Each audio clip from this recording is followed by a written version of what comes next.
I mean, don't you guys think that it's only right?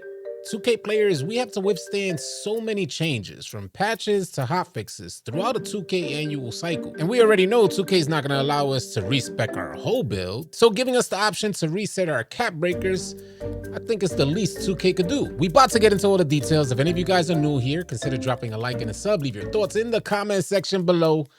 Let's get to the video. It's AllCity. Load up that clip.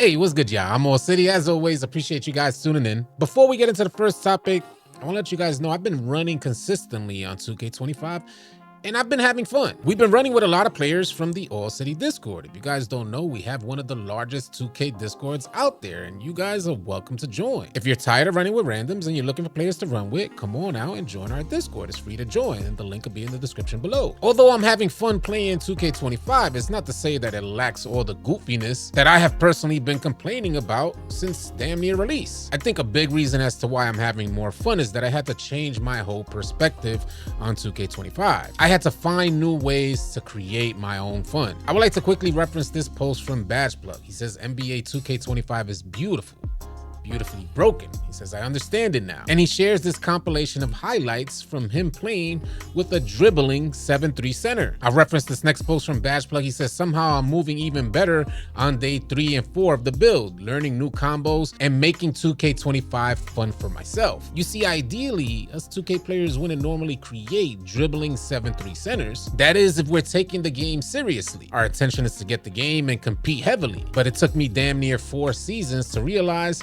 you can't take 2K25 seriously. You can't compete heavily in this game. Resetting my thoughts and my approach leads me toward getting out there with just anybody who's willing to run. No longer heavily focused on structure, no longer heavily focused on competition. Just get out there and become one with the goofiness. So I invite you guys to come run with us. You can run with me or some of the other members of the AllCity team, but we only run with members from our Discord. If you guys want to join, again, the link is in the description below. One more quick thing that I want to tell you guys in the beginning of this video before getting into the main topic. I asked you guys to submit all your clips of the goofiness that takes place in NBA 2K25, and again, you guys answered the call. We got some more clips to review. It's more towards the end of this video, so hopefully you guys can stay tuned to the end. Let's get on over into the first topic. Now, how long have we been asking to respec our builds? I mean, it's got to be years, right? There was even one occasion where Ronnie 2K was caught saying that we were going to be allowed to respec the attributes on our build. If you guys watching have been in the 2K community for enough time, then you know that's a hard-pressed idea to come to fruition. 2K allowing us to respec our builds means that they're going to lose a ton of money. If players are able to reallocate the attributes on their build, then there wouldn't be as much of a need to create new builds, and that's where 2K's moneymaker is. And there's something that's so shiesty about the whole process, and I want to elaborate here for anybody that's new to the 2K franchise. Here's what us 2K players are experiencing when we buy a new version of 2K, and this happens every cycle. 2K releases a product every single year that's prone to receiving multiple patches throughout an annual cycle. When us 2K players get the game, we create the build for the game that's in front of us. To give you guys an example, for instance, this year in the beginning of 2K25, steals were somewhat overpowered, so that led a ton of players to increasing their steal attribute when creating new builds. Everybody wanted a piece of the action. Players were in passing lanes like crazy, and people were getting hella glitch steal animations. Now, we all know when creating these new builds, the steal attribute in particular within the defensive category is hella taxing on your build and your overall, and this means it's going to limit the amount of attributes you can put elsewhere.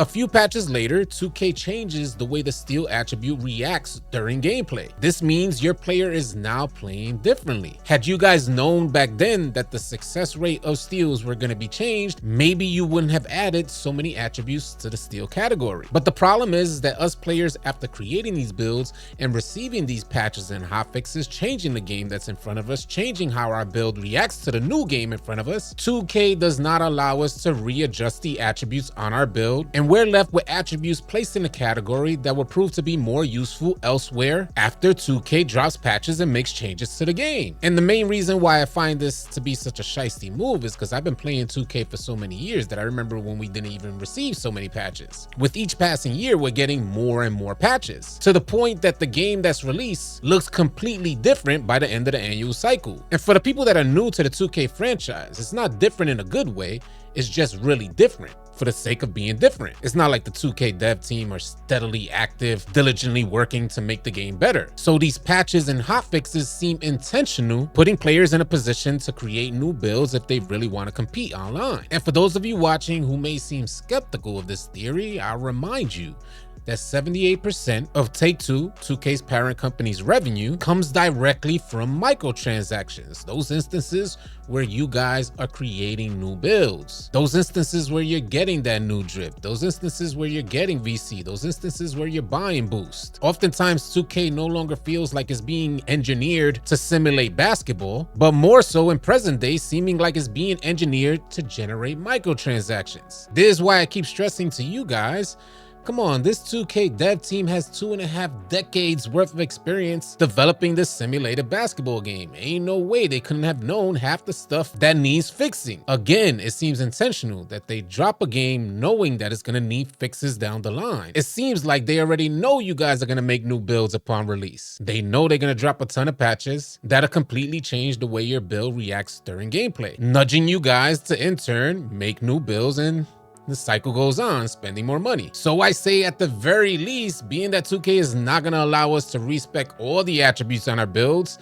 allow us to respec the cap breakers. 2K doesn't lose any money, and cap breakers are a new feature that 2K players are working hard to get to, whether you're hitting level 40 in the season or you're really grinding your rep out there. And it's not even a lot of attributes to reallocate. I think it'd be a nice olive branch given by 2K to say, hey, we understand that you guys, the 2K community, are trying to adapt to this new game that we're giving you guys, and also adapt to the changes and patches. I can't front you, I feel like I'm learning my jump shot every season. It'd be real nice and a kind gesture if 2K just allowed us to reset, respec, or reallocate our cap breakers at the very least. You know what I find funny though, y'all? It happened to me last year. If you wait long enough, one of the first builds you create might come back around full circle. I don't even think they keep up with the changes that they make. So like for instance, last year, one of the first builds I made ended up being one of my best builds after all the changes came full circle. It was my best build at the end of the year. But throughout the year, I had to suffer through all the changes until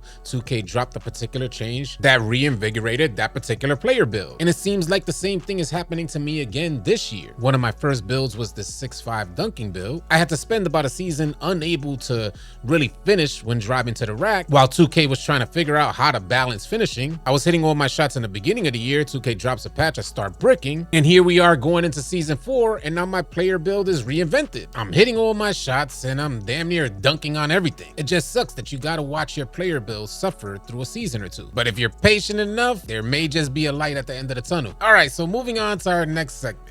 Very quickly become one of my favorite segments as we review some of the goofy stuff, the clips that you guys send in of weird things that take place on NBA 2K25. I'm not finna waste you guys' time, so let's load up that clip. All right, yeah, so in this first clip, you're gonna see this guy hit a 0% very late free throw. He takes his free throw, very late, 0% you see on the bottom left corner. How is that even possible, 2K? I thought it was important that we just have this documented as one of the clips, especially when we compile all these clips later on in the year. This next clip is one of the wildest that I've seen submitted so far. I'm gonna let it play off and then we'll discuss what the hell just happened. Watch, the ball goes in, the score went up. You know what? Hold on. I'm gonna let it play off from the beginning. Let me let this joint play off from the beginning so you can see the score and everything. I hate that I want you guys to see the score and everything. It's 28-25. They kind of fouled them. The ball went up in the air and then it goes in. Now it's 28-27 and they get the ball back, which is pure wildness. Let's let it play off one more time. He fouls them. It goes wild up in the air and goes in. Makes the score 28-27 and they get the ball back. They're about to take the lead. Absolute insanity. Take a look at this next clip here. Watch him just wildly lose the rock as he runs into his teammate. Boom, out of bounds. Just random as hell. There's so many instances on 2K25 that elude the laws of physics. I'm gonna have to play off one more time. He's gonna come back towards the top, run towards his teammate. The ball just randomly glitches out of bounds, causing a turnover. We all know that NBA 2K has had trouble honoring the 3-second rule. Oftentimes, and I know a lot of you censors could attest to this, oftentimes you'll see people camping in the paint for anywhere between 5 to 10 seconds, and 2K will not call 3 seconds on them. But now it looks like NBA 2K is not even honoring the shot clock. Let's let this joint play off. Watch what happens here. See, watch the shot clock. It's on 0. He was still able to get the rock up. Let's watch it in slow motion. He has the ball. He just caught it at 0 seconds, and he's still able to go up all within 0 seconds and get the bucket. Now, how are we supposed to take this joint seriously? You know, 2K, they asked for proof, and you guys are really delivering. You're sending in your proof. We're going to eventually compile all these clips so that 2K has a one-stop reference to see everything that's wrong with NBA 2K25, and hopefully it'll help with developing NBA 2K26 or NBA 2K27. I review every single clip that you guys submit. If any of you guys watching would like to submit or share some of the goofiness that you've witnessed on NBA 2K25, at me on X. As always, I'm curious to hear your thoughts, so share them in the comment section below. Drop a like, drop a sub. I'll catch y'all on the next video. Easy, y'all. If you guys are tired of running with randoms and you're looking for players to run with on NBA 2K, come on out and join the AllCity 2K Discord. The link will be in the description below. Find players and get runs now. Drop a like and drop a sub on your way out. Leave your thoughts and comments in the comment section below. I'll catch you guys on the next video. Easy, y'all.